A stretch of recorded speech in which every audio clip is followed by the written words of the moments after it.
Monica, non posso fare a meno di chiederti, ritenta e sarai più fortunato, più o meno quello che accade quando si gioca, non so, un gratta e vinci, un, ehm, un gioco, un gioco della lottomatica, ok? Cosa c'è dietro il gratta e vinci? Adesso mi viene, non so, a questo simbolo che mi viene a chi appartiene, perché probabilmente c'è più nel Superenalotto, che ricorda proprio un compasso. Mhm, Mm. Sembra un compasso e un goniometro mi viene, anziché una squadra mi viene compasso e goniometro. mhm.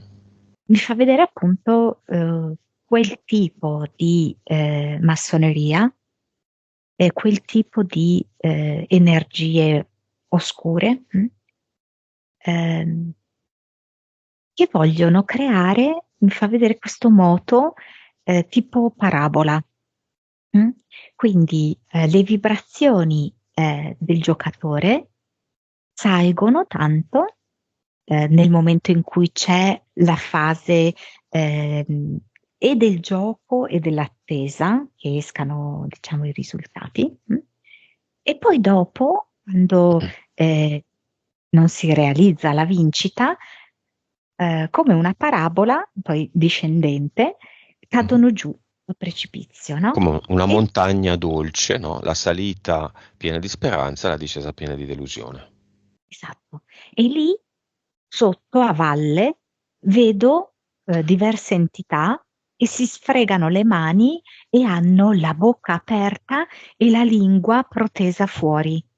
Raccolgono l'energia. Esatto, queste basse vibrazioni ghiotte per E loro. se uno dopo aver perso dicesse fa niente, non è un problema, la prossima volta io sono sicuro che vincerò. Ecco, allora in quel caso non è una parabola, ma il diagramma, diciamo, è diverso. Quindi c'è sempre la parte della salita e poi più o meno, cioè c'è un leggero calo, ma non così tanto da arrivare giù dove ci sono le entità con le loro lingue. E come si vince? Come si vince?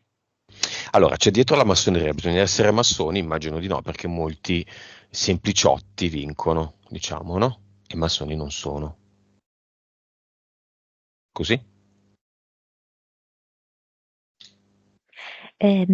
L'importante è, allora, questi giochi sono creati da queste energie ehm, che ci vogliono reprimere.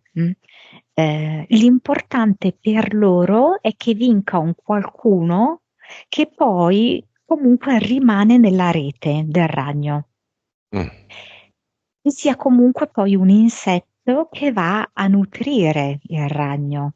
mm. Quindi, come dici tu, può essere il sempliciotto, che poi, che ne so, sperpera tutto il patrimonio, cose superficiali, no? In divertimenti, magari. E se uno si proponesse come un sempliciotto, come un insetto che vuole finire nella bocca del ragno e dopo aver vinto invece fronteggia il ragno e gli dice tu non mi mangi, sono io che mangio te. Allora, c'è da dire una cosa, e l'abbiamo sempre creata noi, sempre. Mhm. E il ragno è telepatico. Cioè, quindi lui riconosce le nostre profonde intenzioni.